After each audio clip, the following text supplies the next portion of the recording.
नमस्कार, मैं जीत और आज हम चर्चा करने जा रहे हैं पिछले 11 दिन से चल रहे एक आंदोलन के बारे में जिसकी आपने इमेजेस जो है लगातार सोशल मीडिया पे देखी होगी कि 50,000 से लेकर 1 लाख तक के डॉक्टर बोला जा रहा है कि राजस्थान के अलग-अलग इलाकों में और मुख्यतः जो है राजधानी जयपुर में मार्च कर रहे हैं और वीडियो मैं स्क्रीन पे चला रहा हूँ, आप देख ही पा रहे हो। इस पर हमने सोचा कि इस पर एक तो पक्ष जनता का है, एक पक्ष सरकार का है और एक पक्ष डॉक्टर का है। नॉर्मली जब इस तरह के विषय आते हैं तो मैं अकेले ही इस पर मेरे जो भी विचार होते हैं मैं कुछ शोध करता हूँ, पढ़ता हूँ और फिर वीडियो बनाता हूँ। लेकिन इसमें चूंकि एक प्रोफेशनल्स इसमें जुड़े हुए हैं जो आंदोलनरत हैं, तो उनकी भी प्रतिक्रिया लेनी मुझे लगा कि आवश्यक है और उनसे भी चर्चा की जानी चाहिए। दो चार बिंदु हैं जो जनता की तरफ से या सरकार की तरफ से। एक तो गवर्नमेंट चाह रही है कि हम स्ट्रीमलाइन करें, कोई बिना पैसे के कारण किसी भी मरीज की मृत्यु ना हो जाए, कि एक्सीडेंट हुआ उसके पास पैसा नहीं है और जो है उसको एडमिट ही नहीं किया जा रहा है। तो गवर्नमेंट ने इस तरह की व्यवस्था की है कि in case of certain emergency, उसमें एक है कि जानवर ने काट लिया है, एक है कि धक्का उक्का लग गया एक्सीडेंट, और एक है अदर काइंड्स ऑफ इमरजेंसी। उसमें डिफाइन नहीं है कि किस तरह की इमरजेंसी की वो बात कर रहे हैं। इसमें जो है आपको पहले जो है उसे चिकित्सा देनी होगी और बाद में अगर वो अक्षम है, वो पैसे देने में सक्षम नहीं है, तो गवर्नमेंट उसका पैसा आपको देगी। ये बजट में और इस तरह के बिल बना दिए गए हैं। और उस पर क्या हो गया है, उसमें एक दो और क्लॉज हैं जिसमें है कि एक समिति बनाई जाएगी और वो सर्च एंड सीजर भी कर सकते हैं, धरपकड़ कर सकते हैं डॉक्टरों की अगर वो कुछ गलत करते हैं। इस तरह के पावर उन्हें दिए गए हैं। यह नहीं बताया गया कि इमरजेंसी में क्या क्या आता है, कितना पैसा दिया जाएगा, क्या वो रेट इतना कम होगा जितना हो सकता है कि डॉक्टर, प्राइवेट डॉक्टर, क्योंकि इसके अम्बिट में सारे डॉक्टर आते हैं, वो हो सकता है कि उनको लगे ही नहीं कि ये कॉस्ट इफेक्टिव नहीं है। लाभ तो लाभ छोड़ो, हमारा पैसा ही नहीं निकल रहा है। दूसरा इसमें दृष्टिकोण यह आता है कि जनता के मन में यह है कि नहीं, प्राइवेट डॉक्टर्स तो डकैत होते हैं, वो आप सर दर्द लेकर के जाएंगे और मर करके निकलते हैं। एक पर्सपेक्टिव यह भी आता है। इसमें कितनी सच्चाई है, लोगों के अनुभव हम आए दिन सोशल मीडिया पर देखते रहते हैं। प्राइवेट डॉक्टर्स को लुटेरा बोला जाता है। अब इनका भी पक्ष जानना आवश्यक है। तो इन्हीं सब मुद्दों पर हम आज जुड़ने जा रहे हैं कुछ डॉक्टर्स से जो राजस्थान में ही हैं और उन्होंने अपनी सेवाएं लंबे समय से दी हैं। कुछ लोग इनमें ऐसे हैं जिन्होंने पहले गवर्नमेंट सिस्टम में भी अपनी सेवाएं दी है, बाद में जो है प्राइवेट में आकर अपनी सेवाएं दे रहे हैं। और कुछ कुछ चीजें जो इस डिस्कशन के दौरान हमें देखने को मिलेगी कि क्या यह वाकई लाइसेंस राज को इन्फोर्स करने जा रहे हैं या डॉक्टरों की सुरक्षा की कोई व्यवस्था ही नहीं है, जो एक सेफ एनवायरनमेंट होता है जिसमें हम ऑपरेट कर सके। ऐसा ना हो कि हमने कुछ किया और मान लीजिए कि उसने पैसा पहले नहीं दिया तो और वो मृत्यु हो गई मरीज की टेबल पे ही, तो इसमें वो 10 आदमी ले आएगा, मारने पीटने लगे। इस तरह की भी घटनाएं हमने सुनी है कि डॉक्टर्स सेफ फील नहीं करते हैं। और खास करके उन क्षेत्रों में जहां पर कम डॉक्टर हैं या वो ग्रामीण इलाका है जहां लोग थोड़े अधिक भावुक हो जाते हैं, या फिर उनकी कोई वीडियो बना के वायरल कर दी जाती है ताकि वो आगे भी उनको कहीं ना नौकरी मिलती है। इसमें बहुत तरह के दृष्टिकोण से आप देख समझ सकते हैं। तो आइए इसी पर एक समग्र चर्चा करने की चेष्टा करते हैं। हमारे साथ डॉक्टर सुदीप तो हैं और उनके और भी मित्र हैं जो एक एक करके इस चर्चा में हमारे साथ जुड़ेंगे। सुदीप्तो जी, आपका और आपके जितने भी साथी चिकित्सक हैं, डॉक्टर हैं, उन सबका स्वागत है इस साक्षात्कार में। सबसे पहला जो प्रश्न है और बहुत ही ऑब्वियस है कि 50,000 से 1 लाख डॉक्टरों की भीड़ हमने अलग-अलग वीडियोज में देखी है, तस्वीरों में देखी है। वो मार्च कर रहे हैं सड़कों पर और अशोक गहलोत का हम जब ट्वीट देखते हैं और पोस्टर्स आ रहे हैं तो वो कह रहे हैं नहीं, ये तो जनता के लिए है, ये जिस कानून के विरोध में आप लोग हैं, इसमें तो जो अभी तक चल रहा है उस पर कोई प्रभाव नहीं पड़ने वाला है। फिर भी इतनी बड़ी भीड़ को देखकर 10, 12, 50, 100 डॉक्टर होते तो हो सकता है हम यह मानते कि उनका अपना कोई पर्सनल एजेंडा है, इस कारण से बोल रहे हैं, उनके मतलब उनकी जो कमाई है उस पे लात पड़ने वाली है, इस तरह की हम कोई बात मानते। लेकिन इतनी बड़ी भीड़ हम जब देखते हैं तब मुझे लगता है कि आपका पक्ष भी जानना आवश्यक है कि आखिर इतनी बड़ी भीड़ चिकित्सा कर्मियों की सड़क पर क्यों उतर गई है? आपके हिसाब से ये पहले तो हमें बिल के बारे में समझा दीजिए कि इसमें एक्चुअल में है क्या? और फिर बताइए कि आप लोगों को किन-किन बिंदुओं पर आपत्ति है? जी। अजीत जी, सबसे पहले आपका धन्यवाद, आपने हमें ये मौका दिया हमारा पक्ष प्रस्तुत करने का। इस आरटीएच बिल पर सरकार शायद पिछले 2 साल से इसकी ड्राफ्टिंग कर रही थी, बट उसको अभी तुरंत प्रभाव से उसको लाने का, उसको पारित करने का एक जो सरकार ने दिखाया है, जो मंशा दिखाई है, उसके पीछे की निहित कहानी अलग हो सकती है, उस पर हम चर्चा करेंगे। और पहले जो पेन पॉइंट्स हैं, जो जो डॉक्टर इतने सारे डॉक्टर अपना काम-काज छोड़ के पिछले 10 दिन, आज एजिटेशन का 10वां दिन है, तो इतने सारे डॉक्टर्स एजिटेशन कर रहे हैं पिछले 10 दिन से। उसके पीछे जो पेन पॉइंट्स हैं, उसको समझना ज़रूरी है। सरकार कहती है right to health bill, RTH bill जनता की सुविधा के लिए है, जनता को एक राइट टू हेल्थ देती है। नामकरण पर नहीं जाते हैं, राइट टू हेल्थ, हेल्थ अपने आप में एक अपनी भारत के कॉन्स्टिट्यूशन के हिसाब से हेल्थ जो है स्टेट और सेंटर का सब्जेक्ट है, हम उसकी परिभाषा में नहीं जाते हैं। एक जो सबसे बड़ी बात है जिस पर जो सबसे सब डॉक्टरों के लिए जो सबसे बड़ा पेन पॉइंट है, ये है कि इसके जो प्रावधान है, बिल के जो प्रावधान है, तथाकथित रूप से सरकार ये कह रही है कि इस पर आईएमए से बात करी गई, इन सब से बात करी गई। पर आप जब देख रहे हैं कि 50,000, 60,000, 70,000, 1 लाख लोग सड़कों पे अपनी अपनी बात रखने के लिए चल रहे हैं, तो कहीं न कहीं ये समझना पड़ेगा कि उस ड्राफ्टिंग में सरकार की क्या मंशा रही है और किस तरह से वो बिल को लाई है। जो सबसे बड़ा बिंदु जिस जिस बात पर डॉक्टर्स को लग रहा है कि ये बिल हमारे अगेंस्ट है, जो पेन पॉइंट्स हैं, सबसे पहला है कि इस बिल में जो इमरजेंसी की परिभाषा दी गई है। इमरजेंसी में सरकार ने कहा है कि एनिमल बाइट, सरकार ने कहा है रोड ट्रैफिक एक्सीडेंट, और सरकार ने कहा है any other emergency which can be decided by the state authority. उस एनी अदर इमरजेंसी में उसकी परिभाषा अभी सरकार ने नहीं दी है। कोई बात नहीं, इमरजेंसी का ट्रीटमेंट डॉक्टर आज से नहीं, जब से डॉक्टर बना है तब से इमरजेंसी का ट्रीटमेंट करता आ रहा है। सरकारी सेक्टर में करता आ रहा है, प्राइवेट सेक्टर में करता आ रहा है। ऐसा कभी नहीं हुआ कि इमरजेंसी आई और किसी ने ट्रीट नहीं किया। तो इमरजेंसी की परिभाषा में अभी नहीं है इमरजेंसी क्या है। बट सरकार चाहती है कि जैसे ही पेशेंट आए, आपको उस इमरजेंसी के तहत पेशेंट को ट्रीट करना है। अभी सरकार ने गाइडलाइन दी है कि 50 बेडेड अस्पताल में इसको लागू करेंगे, या बाद में क्या होता है क्या नहीं पता। पर उस इमरजेंसी की परिभाषा सरकार ने अभी नहीं दी है, और उस इमरजेंसी को कौन, कैसे, किस प्रकार देखेगा, किस विशेषज्ञता का डॉक्टर कौन सी इमरजेंसी देखेगा, कैसे देखेगा, इस पर भी कोई किसी प्रकार का सरकार की तरफ से कोई क्लैरिटी नहीं है। दूसरा पॉइंट आता है जिस पर आम चर्चा जनता में ये हो रही है कि चूंकि डॉक्टर्स को प्री पेमेंट का क्लॉज दिया गया है कि प्री पेमेंट के बिना पेशेंट का इलाज करना पड़ेगा, तो प्री पेमेंट का क्लॉज में डॉक्टर्स को कोई आपत्ति नहीं है इस चीज को करने में, कभी नहीं, आज भी ऐसा नहीं होता है। जो आप गाँव में देखिए, आप गाँव में, छोटे शहरों में, कस्बों में जो प्रैक्टिस करता रहा है डॉक्टर, वो कोई इमरजेंसी आते ही कुर्सी छोड़ के, सब कुछ छोड़ के पहले जाके उसको देखता है। क्या ऐसा नहीं होता है? हमेशा ऐसा होता है। आप किसी भी जगह जाइए, पूरे अस्पताल में इमरजेंसी पूरा विंग बना हुआ है, और ऐसा नहीं है कि इमरजेंसी, वो पिक्चरों में दिखाया जाता है कि पहले इसका परमिशन लो, परमिशन लाओ। ग्राउंड रियलिटी ये है कि जैसे ही इमरजेंसी आती है, उसको तुरंत प्रभाव से ट्रीट किया जाता है। तो इमरजेंसी के ट्रीटमेंट के बारे में सरकार ये भ्रम फैला रही है कि डॉक्टर्स ट्रीटमेंट, इमरजेंसी ट्रीटमेंट नहीं करना चाहते। ऐसा नहीं है, इमरजेंसी ट्रीटमेंट होता आया है, आगे भी होता रहेगा। पेन पॉइंट क्या है? पेन पॉइंट है, सरकार कह रही है कि अगर इमरजेंसी का पेशेंट आया और उसके पास देने के लिए अमाउंट नहीं है, तो आप उसको तुरंत ट्रीट कर दीजिए, कोई बात नहीं, ट्रीट कर देंगे, कहीं कोई प्रॉब्लम नहीं। सरकार कह रही है कि अगर पेशेंट पेमेंट कर पाया तो ठीक, नहीं तो बाद में हम रिइंबर्स करेंगे उसको।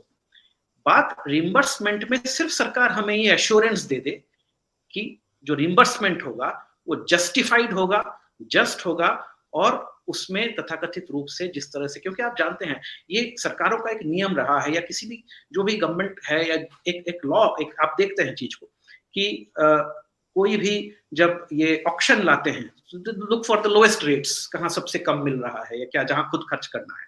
तो ये एक प्रॉपरली ये चलता आया है, ठीक है, कोई दिक्कत नहीं। आज भी आरजीएचएस में, सीजीएचएस में पैकेजेस बनी हुई और उस पैकेजेस के तहत क्या काम नहीं हो रहा है? क्या पिछले 5 साल से राजस्थान में एक हॉस्पिटल आरजीएचएस नहीं चला रहा है, सीजीएचएस नहीं चला रहा है? चिरंजीवी में क्या पेशेंट्स का फ्री ट्रीटमेंट नहीं हो रहा है? अभी मुख्यमंत्री महोदय ने चिरंजीवी का रेट बढ़ा के 25 लाख तक कर दिया। क्या हॉस्पिटल्स क्या ट्रीट नहीं कर रहे हैं? कर रहे हैं। They are spending up to 25 lakh, ठीक है, इस एश्योरेंस पे कि हाँ पेमेंट आ जाएगा। तो ऐसा कभी नहीं है कि सरकार की जो नीतियां हैं या सरकार के जो रूल्स हैं या जिस तरह सरकार ने कानून बनाए हुए हैं उस पर कभी डॉक्टर्स की तरफ से कोऑपरेशन नहीं रहा है, हमेशा रहा है कोऑपरेशन। पेन पॉइंट देखिए, पेन पॉइंट ये है कि आप सीजीएचएस में, आरजीएचएस में, चिरंजीवी में पैकेज तय कर सकते हैं। आपको पता है कि ठीक है, गॉल ब्लैडर की सर्जरी करनी है, एक प्रसव करना है, एक इम्प्लांट डलना है, एक एंजियोप्लास्टी होनी है, आपको पता है कि ये निहित खर्चे हैं उसके अंदर, उस पर चर्चा करके आप एक पैकेज देते हैं, अस्पताल मान लेती है, उसको करती है। इमरजेंसी में आप कैसे तय करोगे कि पैकेज क्या होगा? मैं छोटा सा एग्जांपल दे रहा हूं। इमरजेंसी में एक पेशेंट आया जिसको समझ लीजिए उसका यूरिन ब्लॉक हो गया है ना, यूरिनरी ओल्ड एज में होता ही है, कैथेटर डालना पड़ता है। आप तुरंत, पेशेंट आया कि इसका यूरिन रुक गया है, आप इसको तुरंत कैथेटर डालें। ठीक है, जो डॉक्टर है उपस्थित उसने कैथेटर डाला, नहीं गया, ऑब्स्ट्रक्शन ज्यादा है, उसने कहा इससे पतला कैथेटर यूज करना है। सेकंड कैथेटर यूज किया, नहीं गया, थर्ड किया, सबसे पतला फोर्थ कैथेटर गया, या हो सकता है नहीं गया, उसको प्रोपिविक करना पड़ा। तो इक्विपमेंट कितने सारे लग गए, कितनी सारी ट्यूब्स लग गई, पर सरकार क्या कहेगी? नहीं, आपने एक K90 डाला है, हम तो उस K90 का खर्चा देंगे। आप इस चीज को हर चीज में देख सकते हैं। ये इमरजेंसी में पैकेज डिफाइन नहीं होती है। मुझे कितने इंजेक्शन लगाने हैं, कितना ट्रीट करना है, उल्टियां नहीं रुक रही हैं, पेट दर्द नहीं थम रहा है, आप जिसको इमरजेंसी कहते हैं, जो भी चीज आप कहते हैं, उसमें मैं कैसे डिसाइड करूं कि एक इंजेक्शन से काम हो जाएगा, 2 से हो जाएगा, या यही इसी तरह से डिफाइन होगा? ऐसा नहीं है। Emergency is emergency, you have to do anything. तो उस पे सरकार क्लैरिटी नहीं दे रही है कि हम आपको किस तरह से आपको रिम्बर्स करेंगे, कितने दिन में रिम्बर्स करेंगे, कितना तक रिम्बर्स करेंगे, कोई क्लैरिटी नहीं है। 2 pain point. Third pain point जो है सबसे बड़ा इसमें इंपॉर्टेंट ये है कि विजिलेंटिज्म जो अक्सर होता आया है। आज प्रोटेक्शन अपने पास लॉयर्स के लिए है, डॉक्टर्स के लिए प्रोटेक्शन कहने को है, बट आप रोज देखते हैं, you see it every day, जो शहर छोड़ दीजिए, जो कस्बे हैं, गांव हैं, जो दूर दराज के क्षेत्र हैं, वहां प्रैक्टिकली एक भय का माहौल बना रहता है कि पेशेंट की सिचुएशन बिगड़ गई तो क्या होगा, अभी लड़ाई हो जाएगी, अभी मारपीट होगी, अभी तोड़फोड़ होगी, उससे कोई प्रोटेक्शन नहीं है। कल को इस बिल के तहत डिमांड करता है कोई कि मेरी emergency, who will decide the emergency? इस बिल में कहीं पर ये डेफिनेशन नहीं है कि इमरजेंसी तय कौन करेगा। डॉक्टर तय करेगा, इमरजेंसी कौन तय करेगा? आज ठीक है, आज मैं गिर गया, आज मैं नागरिक हूं, मैं गिर गया, मेरे पैर में चोट लगी है ना, पैर ट्विस्ट हो गया, मेरे लिए वो इमरजेंसी है, बट जरूरी नहीं हो क्लिनिकल इमरजेंसी हो, आपसे बड़े इमरजेंसी हो सकता है वेट कर रहे हो। तो इसको देखते हुए थर्ड पेन पॉइंट है विजिलेंटिज्म। कोई भी आके कभी भी आपके आपके व्यवस्था को बिगाड़ सकता है, आपके साथ बदतमीजी कर सकता है, आपसे मारपीट कर सकता है। हमें क्या प्रोटेक्शन है एज ए कम्युनिटी डॉक्टर को? क्या प्रोटेक्शन है उसमें? We don't know. और फोर्थ है, आप अपनी एम्बुलेंस से ले जाओ, ठीक है, उस पर चर्चा का विषय है, उस पर एक हम सहमति बन सकती है किसके पास है, किसके पास नहीं है।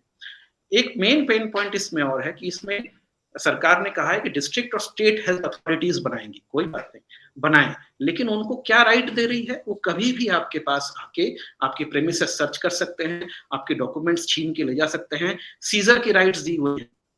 इवन अमेरिका में अमेंडमेंट है जो अमेरिकन को एक आप प्रोटेक्ट करता है सर्च एंड सीजर से, इलीगल सर्च एंड सीजर से। हम लाइसेंस राज में नहीं रह रहे हैं। आपको क्या डॉक्यूमेंट चाहिए, आपको मुझसे क्या पूछना है, आस्क अस, हम देंगे आपको, बट एक सर्च एंड सीजर बना रखा है। तो कुल मिला के 5-6 पेन पॉइंट्स हैं जो उद्वेलित करने को मजबूर कर रहे हैं, खासकर हमारे भाई जो गांवों में, कस्बों में, छोटे जगहों में बैठे हैं, उन पर बहुत बड़ी एक विडंबना, एक सिचुएशन आई हुई। एक सुदीप तो जी ये है कि अभी मैं देख रहा था ट्विटर पे ही, तो कह रहे हैं कि हम केवल सीएम के साथ ही इंगेज करेंगे इस विषय पे, बाकी हम किसी के नहीं सुनेंगे। ऐसा अप्रोच क्यों ले रहे हैं डॉक्टर्स? जो आपने प्रश्न करा है कि और लोगों से बात क्यों नहीं करना चाहते, हमारा जो अनुभव बहुत खराब रहा है। हमें कहा गया, पहले सीएम से मुलाकात हुई, सीएम ने 3 लोगों की मीडिया कमेटी बना दी, भाई ये आइए थे, ये आपसे बात करेंगे और बात करने के बाद सारा डिसाइड करके जैसा डॉक्टर कहते हैं वैसा फाइनल हो जाएगा। हम बड़े खुश हुए और वो मीटिंग हुई। मीटिंग होने के बाद पता चला कि जिन 3 लोगों के साथ हम बैठे थे उन्होंने हर पॉइंट पर एग्री कर दिया, ये पॉइंट यस एग्री, ये पॉइंट यस एग्री, ये पॉइंट यस एग्री। तो हम डॉक्टर्स बड़े खुश हुए और हमने उनके सीएम के कहने पर हमने हमारी हड़ताल तोड़ दी। जब हम कर रहे थे हड़ताल तोड़ दी, नहीं जी सीएम साहब ने जब कह दिया, आश्वासन दे दिया है कि सारे डॉक्टरों की सारी बातें मान ली गई है या मान ली जाएगी, तो हमने तोड़ दिया। लेकिन हमारे साथ बड़ा धोखा हुआ। जब ये बिल वापस आया उनके पास, अपने प्रसादी लाल जी के पास, प्रवर समिति के पास, बेसिकली प्रवर समिति के पास आया, तो उस प्रवर समिति में जो जो अमेंडमेंट बताए थे उनमें से एक भी नहीं था। उस बिल को जैसा का तैसा वापस रख दिया गया। ये हमारे साथ धोखा हुआ। इसलिए हम क्या चाहते हैं और क्यों कह रहे हैं सीएम से, सीएम के अलावा किसी के पास भी पावर नहीं है, कोई के पास पावर नहीं है, पहले देख चुके हैं। इसलिए हम चाहते हैं, सीएम की मनसा अच्छी है, वो एक बिल अच्छा लाना चाहते हैं, लेकिन जो पीछे जो ब्यूरोक्रेट्स बैठे हैं ये नहीं चाहते कि किसी भी प्रकार का इस प्रकार का अमेंडमेंट हो और पब्लिक को वास्तव में फायदा मिले या इनको फायदा मिले। इसलिए हम चाहते हैं कि सीएम से हमारी मुलाकात हो, सीएम को हम समझा पाए कि भाई आपकी मनसा अच्छी है, चीज बढ़िया है, लेकिन पॉइंट्स तो देखिए इनके अंदर कितनी तकलीफ हो रही है। ये राइट टू हेल्थ बिल नहीं है, ये राइट टू किल बिल है, जिससे मरीज और डॉक्टरों के अंदर पहले से काफी झगड़े बढ़ रहे हैं। जब से राइट टू ये प्रोडक्ट जो कंज्यूमर प्रोडक्शन एक्ट आया, उसके बाद डॉक्टर्स और अपने मरीजों के बीच में रिश्ते खराब हुए। उसके बाद हमारे मारपीट शुरू हुई। इसके बाद अब यह आरटीएच बिल अगर आ गया, आप निश्चित मानकर चलिए राजस्थान के अंदर कोई भी डॉक्टर जो ढंग के डॉक्टर है वो नहीं बचेंगे। सारे पलायन करके या तो बाहर के किसी स्टेट में चले जाएंगे, दिल्ली चले जाएंगे, बॉम्बे चले जाएंगे, विदेश चले जाएंगे, लेकिन राजस्थान में कोई प्रैक्टिस नहीं करेगा। तो जो सरकार की मंशा है कि हम यहाँ पर एक मेडिकल टूरिज्म लाएं, और बढ़ रहा है, बड़ी क्वालिटी सर्विसेज डॉक्टर्स दे रहे हैं, बढ़िया बढ़िया हॉस्पिटल्स आ रहे हैं, पर आप बताइए जो बड़े बड़े हॉस्पिटल्स आ रहे हैं इनको कुछ 0.1% हॉस्पिटल ऐसे होंगे जिनको रियायत पर जमीन मिली होगी।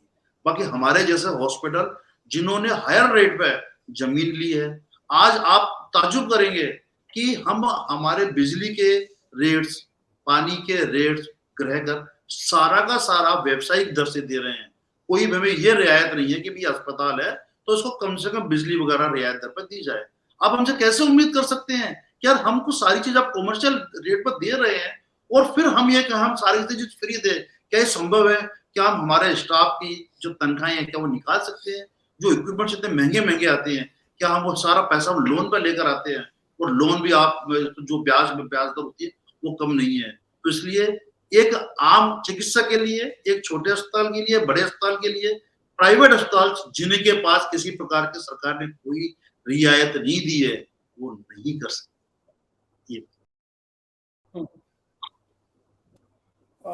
सुदीप्तो जी, एक प्रश्न मेरा है जो योजनाओं को लेकर के है कि आयुष्मान योजना चल रही है केंद्र सरकार की, आपने चिरंजीवी योजना की बात की, फिर जन औषधि केंद्र है, तमाम तरह की आम नागरिकों को मेडिकल फैसिलिटीज मतलब एक अफोर्डेबल रेट पे मिल जाए या अगर उनकी बीमा हो रखी है तो वो सब मिल जाए। तो इसका आपका क्या अनुभव रहा है कि क्या गवर्नमेंट जो है जैसे आयुष्मान योजना के तहत जो है वो क्या रिकवर होता है पैसा? क्योंकि अगर मैं एक उसी के पैरेलल उदाहरण देना चाहूँ, किसान के लिए एक बीमा योजना चलाती थी गवर्नमेंट।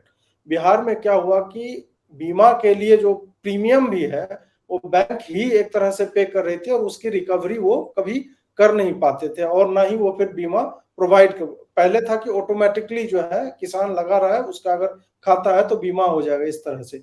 तो क्या आयुष्मान योजना को लेके या अन्य योजनाओं के जो नाम आपने गिनाए, इसको लेकर के अनुभव आपके अच्छे नहीं रहे? नहीं, ऐसा नहीं है। ये योजनाएं राजस्थान में पिछले 4-5 साल से बहुत अच्छे से चल रही हैं। आरजीएचएस कह लीजिए, चिरंजीवी कह लीजिए, हम प्राइवेट सेक्टर के, मैं अपनी बात कर रहा हूँ, मैं एक प्राइवेट सेक्टर का डॉक्टर हूँ। मैंने अपने पेशेंट्स चिरंजीवी के थ्रू ऑपरेट कराए हुए हैं। मैं एक पेशेंट की बात नहीं करूँगा, मैं 100 पेशेंट्स की लिस्ट दे सकता हूँ, जिनको मैं प्राइवेट डॉक्टर हूँ, मैंने मेरे से पूछा कि डॉक्टर साहब ऑपरेशन कैसे कराना है? मैंने कहा सरकार चिरंजीवी योजना दे रही है, आप जाइए, आप चिरंजीवी से कराइए, आपको कोई खर्चा नहीं आएगा। और उनका वाक़ई बहुत इलाज प्राइवेट हॉस्पिटल्स बहुत अच्छे से कर रहे हैं। तो उसमें कहीं पिछले 5 साल का रिकॉर्ड उठा के देख लीजिए, चिरंजीवी में क्या ऑपरेशंस हुए हैं और क्या नहीं हुए हैं। बड़े से बड़े कार्डियक से लेके इंटेस्टाइन ऑब्स्ट्रक्शन, ये वो क्या चीज़ नहीं हुई है, सब काम हुए चिरंजीवी में। और अनुभव शेयर करना है तो आप बताएँ आपका चिरंजीवी में। मेरी तो बहुत अच्छी है चिरंजीवी में, कोई प्रॉब्लम कभी हमने फेस किया। हाँ, इसका जो पेमेंट है, क्या है, इस स्ट्रक्चर पे कोई बात करना चाहे तो। नमस्कार, मैं डॉक्टर अनिल रावत। सरकार हमारे साथ भेदभाव करती है। आप चिरंजीवी स्कीम में एक तरफ तो गायनी के जो प्रोसीजर्स वगैरह हैं उनको इमरजेंसी में इसमें डाला हुआ है, जो नया बिल आया हुआ है उसमें डाला हुआ है। दूसरी तरफ आप देखेंगे तो चिरंजीवी स्कीम में इनको बिल्कुल प्राइवेट हॉस्पिटल्स को नहीं दिया गया है।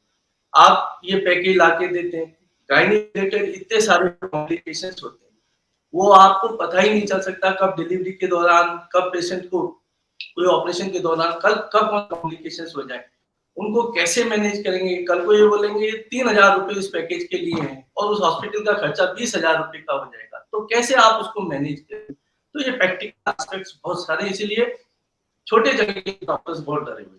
जैसा कि मैंने कहा, इमरजेंसी में इस बिल को लागू करना एक इलॉजिकल स्टेप है। इसके पीछे लॉजिक नहीं है।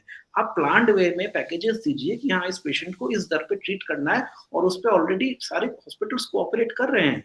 इमरजेंसी में पहले या तो सरकार बताए कि इमरजेंसी की डेफिनेशन क्या है, आप इमरजेंसी तक किस हद तक आपको क्या करना है, कितनी चीज करनी है, और उसका पीछे डॉक्टर सरकार का रीएश्योरेंस क्या है। इन बातों पे सरकार साफ तौर पे सामने आ जाए तो इस पे कोई चर्चा का विषय ही नहीं है। हम सरकार की सारी स्कीम्स प्राइवेट हॉस्पिटल्स बहुत अच्छे से चलाती आ रही हैं, आगे भी चलता रहेगा। तो ये एक समझने वाली बात है। मैं सोशल मीडिया पर जब देख रहा था सुदीप जी, मैंने शेयर भी किया था, आपने भी ट्वीट किया था, और वो पूरी भीड़ है। इसमें एक दूसरा जो पर्सपेक्टिव आता है वो जनता की तरफ से यह आता है कि, और ये मैं यह नहीं कर रहा हूँ कि मैं उस पर्सपेक्टिव को इंडोर्स कर रहा हूँ। हमने कई बार इस तरह की घटनाएं देखे, बड़े बड़े जो प्राइवेट हॉस्पिटल्स होते हैं कि आदमी सर दर्द लेके आया और वो उसको जो है 10-15 दिन तक वेंटिलेटर पे रख के मार के उसको बाहर भेजते हैं और चार्जेस जो है इन्फ्लेट करके लगाते रहते हैं। ये सब घटनाएं होती हैं। या आप जो है खांसी के लिए जा रहे हैं, आपको 4-5 टेस्ट लिख दिया जो अनरिलेटेड होता है। तो डॉक्टरों की छवि जो एक पहले देवता वाली थी कि जीवन दान देते हैं, कहीं ना कहीं कुछ लोगों के कारण आम जनता में उनकी छवि ऐसी हो गई कि ये लुटेरे हैं, ये जो है बिना काम का बिल बना देते हैं और पूरी लूट मचाए रखते हैं। इसलिए सरकार इन पर लगाम कसने के लिए इस तरह के बिल ला रही है। इसलिए अब ये सड़क पे उतर गए कि भाई इनके पेट पे लात रख रहे हैं, और वो समर्थन में है कि हाँ भले लग रहे हैं, इन लोगों का तो पैसा बहुत ज्यादा कमा रहे हैं, इसलिए इनको जो है लगाम लगाना आवश्यक है। इससे आप कितना अग्री या डिसअग्री करते हैं? इस पर मेरे मित्र जवाब देंगे। मैं एक छोटी सी बात कहना चाहता हूँ। 2-3 दिन पहले टाइम्स ऑफ इंडिया में देखा होगा आपने कि एक डीएम लेवल की रिक्वायरमेंट्स निकली थी। डीएम लेवल का मतलब डॉक्टर एमबीबीएस कर लिया, 5 साल 5.5 साल एमबीबीएस कर लिया, 3 साल पीजी कर लिया, फिर 3 साल का सुपर स्पेशलाइजेशन कर लिया। कर्नाटका गवर्नमेंट का कोई ऐड था और उनको कितना पेमेंट कर रहे थे, 60 से 70 हजार रुपए पर मंथ।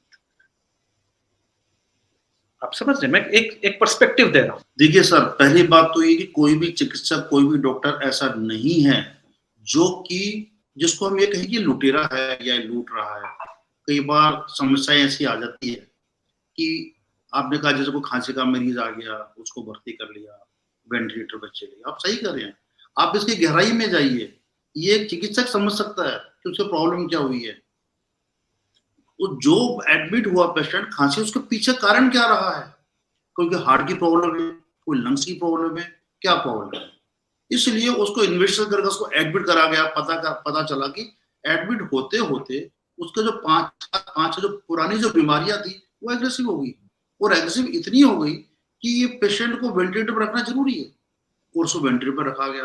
और वेंटिलेटर पर रखने के बाद पता चला कि मरीज को 5-10-15 दिन में मर गया, और उसका बिल कम से कम 20 लाख का 25 लाख का बन गया। पहली बात तो मैं आपको बता दूं, इसमें चिकित्सक का तो कहीं दोष है ही नहीं। कुछ कॉर्पोरेट हॉस्पिटल्स जिनके चार्जेस भयंकर होते हैं, वो क्या करेंगे इसके अंदर, लेकिन बदनाम कौन होता है? डॉक्टर। जितने भी कॉर्पोरेट हॉस्पिटल्स है, they are organized by some non medical persons. आप मानते हैं उस बात को? बड़े जितने भी हॉस्पिटल्स हैं, लेकिन उसमें डॉक्टर्स की गलती नहीं होती। हाँ, यदि मरीज के प्रॉब्लम है और मरीज लेकर तो यह कि साहब मेरे तो सिंपल खांसी थी और मुझे वेंटिलेटर, उसके हमारे मरीज को वेंटिलेटर पर ले लिया, तो वेंटिलेटर लेने का कोई ना कोई कारण अवश्य होता है। हाँ, मैं फिर भी मानता हूँ 99.9% डॉक्टर्स एंड हॉस्पिटल्स मरीज के फेवर में करते हैं। 0.1% की मैं नहीं करता, क्योंकि हर जगह ब्लैक शिप्स होती है, ये हर फील्ड में हम नहीं कर सकते। लेकिन 99.9% doctors as well as hospitals मरीज की केयर के लिए तत्पर रहते हैं। एक इसका एक पॉइंट मैं रखना चाहूंगा, ये शायद इसलिए होता है, वेस्ट से अपन कंपेयर करें, यूरोप से कंपेयर करें, अमेरिका से कंपेयर करें, तो वहां पे डॉक्टर पेशेंट डायलॉग को बहुत अहमियत दी जाती है। हर बीमारी के हर स्टेज पर डॉक्टर से पेशेंट की वार्तालाप होती रहती है, उनके मरीज के जो अटेंडेंट्स होते हैं उनको बताया जाता है। एक एवरेज कंसल्टेंट भारत में बैठा है, पेरिफेरी में बैठा है, या एक स्पेशलिस्ट बैठा है, वो दिन में 20, 30, 40, 50 पेशेंट देख रहा है, 60 पेशेंट देख रहा है, टाइम वही है 8 घंटे 9 घंटे। उस दौरान वो बाहर का कंसल्टेंट कितने पेशेंट देख रहा है? 4 मरीज, 5 मरीज। तो मैं ये नहीं कहूंगा कि मंशा नहीं है हमारी डायलॉग की, मंशा है, लेकिन कई बार व्यस्तता की वजह से, कंपल्शंस की वजह से, अभी वार्ड जाना है, अभी राउंड लेना है, अभी सर्जरी है, ओटी जाना है, तो वो डायलॉग स्थापित नहीं हो पाता है। तो वो जो कम्युनिकेशन गैप है, कहीं ना कहीं वो इस चीज के लिए बहुत बहुत रिस्पॉन्सिबल है। ये मैं इस बात। हाँ, एक और प्रश्न है।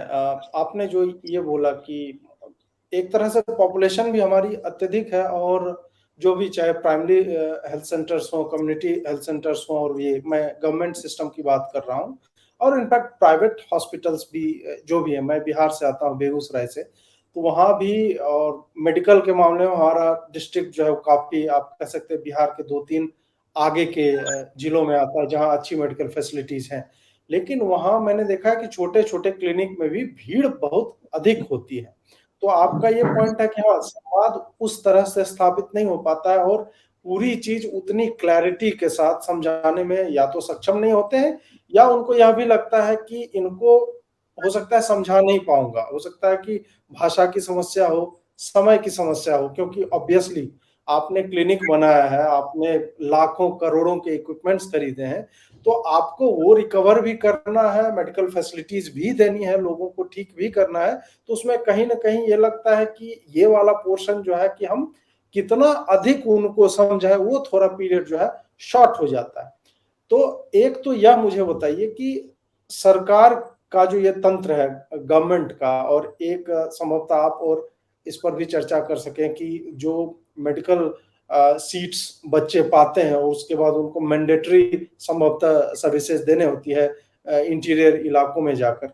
वहाँ किस तरह की फैसिलिटीज़ है, और उसमें क्या आपने पिछले 10 वर्षों में या पिछले 5 वर्षों में अपने स्टेट में जहाँ आप काम कर रहे हैं वहीं के अनुभव से बताइए, क्या कुछ उसमें आपको सुधार दिखा है कि पहले बिल्कुल नहीं था, अब थोड़ा कुछ आ रहा है, या things are looking upwards?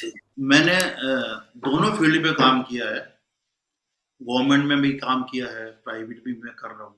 No doubt आपका जो प्रश्न है, पहले से काफ़ी सुधार आया है, लेकिन फिर भी जिस हिसाब से हमारी जनसंख्या है, उस हिसाब से हमारे पास जो हॉस्पिटल्स है, स्पेशली सरकारी हॉस्पिटल्स, वो नहीं है। दूसरी बात, इंफ्रास्ट्रक्चर बढ़िया नहीं है। तीसरी बात, उनमें वो इक्विपमेंट्स नहीं है। आप सोचिए कि आज छोटे-छोटे जो हॉस्पिटल्स है प्राइवेट, इनके अंदर कैथ लैब है, और इनमें आज मरीजों की इतनी जान बचाई जा रही है, वो प्राइवेट हॉस्पिटल्स में नहीं है। प्राइवेट सॉरी सरकारी हॉस्पिटल्स में नहीं है। सरकारी मेडिकल कॉलेज कुकुर-मुत्ते की तरह खोल रही है सरकार, कुकुर-मुत्ते की तरफ देखिए, और आगे आने वाले टाइम में हर डिस्ट्रिक्ट में एक मेडिकल कॉलेज खुल जाएगा। बजाय ये करने के, जो ऑलरेडी जो हमारे मेडिकल कॉलेज थे, इन मेडिकल कॉलेज को इक्विप्ड करती, इन मेडिकल कॉलेज का इंफ्रास्ट्रक्चर बढ़िया बनाती, इन मेडिकल कॉलेज के अंदर और जो एक्सपर्ट्स हैं उनको लाती, उसकी ओर सरकार का ध्यान नहीं है। बजट स्वास्थ्य के नाम पर आप देखिए अपने इंडिया के अंदर, और स्पेशली हमारे राजस्थान में तो बहुत कम है। अभी ये जो योजना लेकर आई है सरकार आरटीएस, आप देखिए इसके नाम से बजट कुछ नहीं है, केवल घोषणा है, बजट नहीं है। बिना बजट के आप आम आदमी का आप भला नहीं कर सकते। बिल्कुल सही बात। और हमारी गवर्नमेंट कहीं ना कहीं हो सकता है संभवतः, अब मैं थोड़ा सा पॉलिटिकल होना पड़ेगा, क्योंकि ये हम केंद्र सरकार में भी देखते हैं और बाकी भी सरकारों में देखते हैं कि बजट में अनाउंसमेंट हो जाता है कि हम जो है ये लाएंगे, लेकिन प्रोपोर्शनेटली उतना ही फंड एलोकेट करना। अभी आपने बोला कि इमरजेंसी हो सकती है, रोड एक्सीडेंट हो गया तो मल्टीपल टाइप्स ऑफ मतलब इमरजेंसी एक बॉडी में हो जाएगी। नस कट गया, हड्डी टूट गई, सर टूट गया, के दबरा मतलब कॉम्प्लेक्स फ्रैक्चर्स हो रहे हैं, और बाकी भी चीज हो जाती है, इन्फेक्शन का डर है। अब इतनी चीजें, और ऐसा तो है नहीं कि एक्सीडेंट्स जो होता है पूरे दिन में एक हो रहा है या 3 हो रहा है, उसकी संख्या भी अधिक है। और जब गवर्नमेंट इस तरह की स्कीम लाती है तो लोग उसका लाभ भी उठाना चाहते हैं। तो आपने एक फैसिलिटी तो प्रोवाइड कर दी, बट कहीं ना कहीं ये एक अविश्वास का कारण हो सकता है डॉक्टरों में कि भाई तुम पैसा कहाँ से दोगे, वेयर इज दैट मनी, वो पैसा है कहाँ। और मुझे जितना आप लोगों से चर्चा करके यही समझ में आया है कि अविश्वास का एक कारण यह भी है कि फंड आपके पास है नहीं, और पीछे के भी जो आपके बातचीत के अनुभव रहे हैं वो भी आपके उतने अच्छे अनुभव रहे नहीं। प्लस जैसे जैसे दुनिया जो है बदलती जा रही है, एक आदमी कोई वीडियो रिकॉर्डिंग कर लेता है और 50 आदमी आ जाते हैं कि हमारे भाई बंधुओं को मार दिया। कोई एक ऐसी चीज उठा ली जाएगी कि देखो इस डॉक्टर ने तो ये वाला टेस्ट किया ही नहीं, इसी कारण मर गया हमारा भाई। इस तरह का भी आप लोग देखते हैं। मैं थोड़ा सा सुदीप्तो जी, अंत में आप जो लाइसेंस राज की बात कर रहे थे उसको एक बार थोड़ा सा और इलैबोरेट कीजिए कि क्या एक्चुअल में, मतलब इसके इम्प्लीकेशंस आपको लाइसेंस राज वाले मामले, जो बहुत पुराना दौर था कि हर चीज के लिए आपको जो है या तो परमिशन लेना पड़ेगा या एक रेगुलेटरी अथॉरिटी बिठा दी गई है, और डॉक्टर या जो भी जिस भी क्षेत्र के लाइसेंस राज में फंसा हुआ है वो मतलब एक तरह से अपने टैलेंट का, या जो होता है कि एट द मोमेंट आपको कुछ डिसीजंस लेने होते हैं वो लेने में अक्षम रहते हैं। इस पर थोड़ा सा बता दीजिए। अभी भी हॉस्पिटल्स जो ये खुल रहे हैं ना, एक हॉस्पिटल को शायद स्टार्ट करने के लिए 49 लाइसेंसेस, 53 लाइसेंस, 53-54 लाइसेंसेस एक हॉस्पिटल को, एक सिंगल सा एक छोटा सा हॉस्पिटल कोई खोलना चाहता है उसको 53 लाइसेंसेस लेनी पड़ती हैं, 53 अलग अलग विभागों से। कोई सिंगल विंडो नहीं है कि एक जगह जहां जाके आप कर लोगे। उस 53 लाइसेंसेस को लेने में उसको टाइम जितना लगता है वो अलग बात। फिर उन हर लाइसेंस की सर्विसिंग होती है और वो हर साल होती है, और हर साल आपको इन सारी एजेंसीज के साथ बैठ के जूझना पड़ता है समय पर, ताकि एक भी दिन ऊपर नीचे हो गया तो एक लाइसेंस कैंसिल हो गया तो आप अटक गए। तो ये एक अलग एडमिनिस्ट्रेटिव काम एक डॉक्टर सिंगल जो अपना सिंगल डॉक्टर चला रहा है, आप समझ लीजिए उसके लिए कितना बड़ा एक कोई सिंगल विंडो नहीं। तो एक तो ये चीज हो गई। दूसरा जो मैं पहले भी बोला है कि आप डिस्ट्रिक्ट और स्टेट हेल्थ अथॉरिटीज को इस बिल में आप उनको ये राइट दे देते हो कि आप कभी भी किसी के पास भी जाके आप सर्च एंड सीजर कर सकते हो। सर्च एंड सीजर क्यों?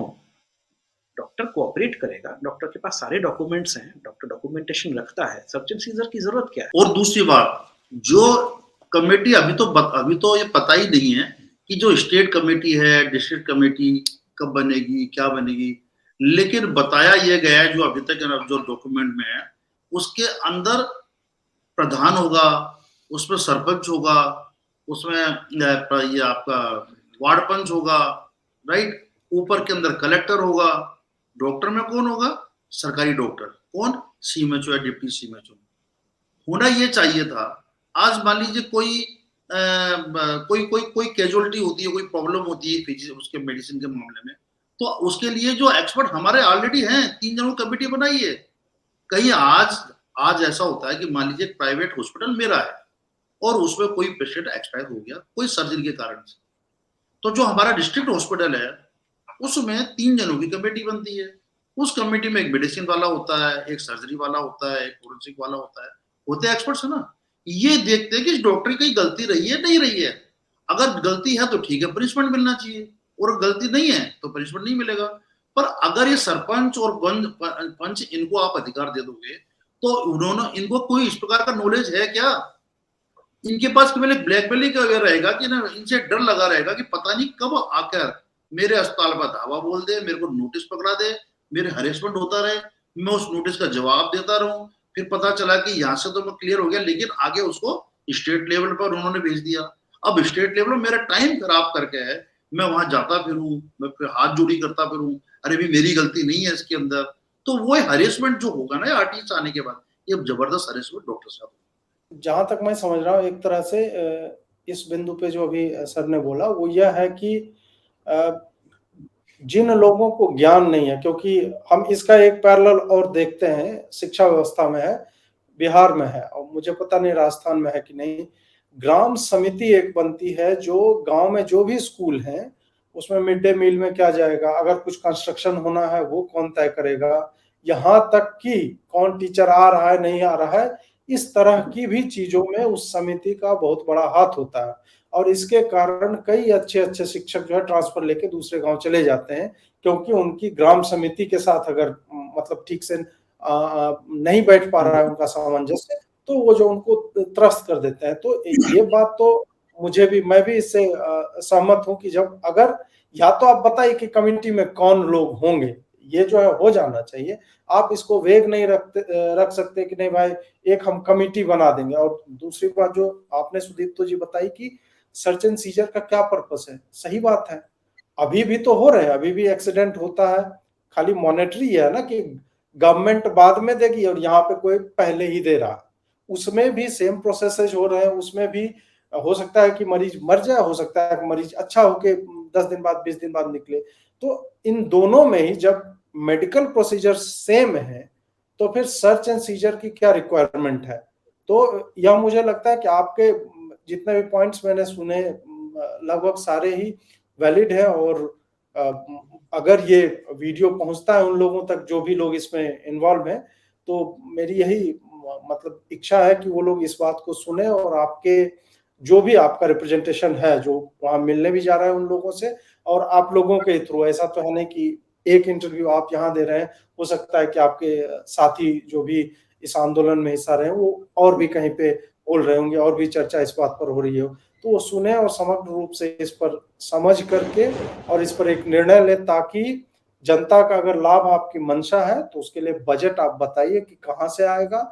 आप डॉक्टरों को प्रोटेक्ट कीजिए, क्योंकि डॉक्टरों की महत्ता हमने कोविड के समय में 2 वर्षों में देख ली कि किस तरह से जान पर खेल के, चाहे प्राइवेट हो या कोई भी हो, फ्रंटलाइन वर्कर्स जिनके अपने लोग गए हैं, हमने यह भी देखा है बहुत सारे डॉक्टर जो हैं चिकित्सा कर्मी, उनकी डेथ हुई है कोरोना टाइम में। और अगर हमारे डॉक्टर इस तरह से आगे नहीं आते तो हमारे मरने वालों की संख्या मतलब मुझे लगता है कि संभवतः 6, 7, 8, 10 लाख हो सकती थी, जिस तरह का मेडिकल इंफ्रास्ट्रक्चर हमारे यहाँ पे है।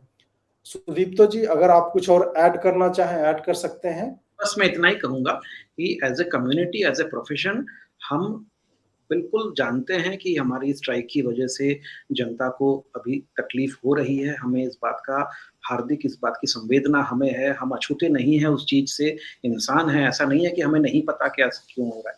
और ऐसा भी नहीं है कि हम सरकार के साथ कोऑपरेट करने के लिए नहीं है, हम बिल्कुल सरकार के साथ कदम से कदम मिला के चलना चाहते हैं, बट ये हमारी एक अस्तित्व की लड़ाई है। इस अस्तित्व और हमारा प्रोफेशन है, डॉक्टर को क्या चाहिए? डॉक्टर को सिर्फ चाहिए कि उसको काम करने के लिए एक सेफ एनवायरनमेंट दिया जाए, एक आराम से वो अपना काम कर सके, उसमें दखलंदाजी नहीं हो। और मैं बड़े हॉस्पिटल्स की बात छोड़िए, पर जो गाँवों में बैठे हैं, जो पेरिफेरी स्तर पे लोग हैं, उनकी मेहनत देखेंगे ना, वो रात को सोते नहीं है। इमरजेंसी एक सिंगल डॉक्टर हॉस्पिटल में हर आधे घंटे में एक गाड़ी आती है नीचे, और हर आधे घंटे में डॉक्टर रात को उठ के नीचे आता है पेशेंट देखने। वो स्थिति है। क्या ये जो लोग आज इतनी सारी बातें कर रहे हैं, उनको पता है कि डॉक्टर की जिंदगी में उसको शायद सोने के लिए उसको 3 घंटे तक नहीं मिलते हैं? उसके बाद अगर डॉक्टर सड़क पे आया है तो उसके पीछे कोई कारण है, इसलिए आया है। उस चीज को समझें, सरकार उस चीज को समझें, और समझेंगे, बात करेंगे तो कोई ना कोई रास्ता निकलेगा। आपके साथ जो भी डॉक्टर हैं, सारे महानुभावों को मेरा आभार कि आपने आकर अपना पक्ष रखा। संभवतः इस वीडियो को अगर देखें वो लोग, तो हो सकता है कि आपके कुछ-कुछ बिंदुओं को उठाएँगे और फिर इस पर वो चर्चा भी करेंगे। आप लोग जुड़े, आपने अपना समय दिया, इसके लिए बहुत-बहुत आभार आपका। नमस्कार।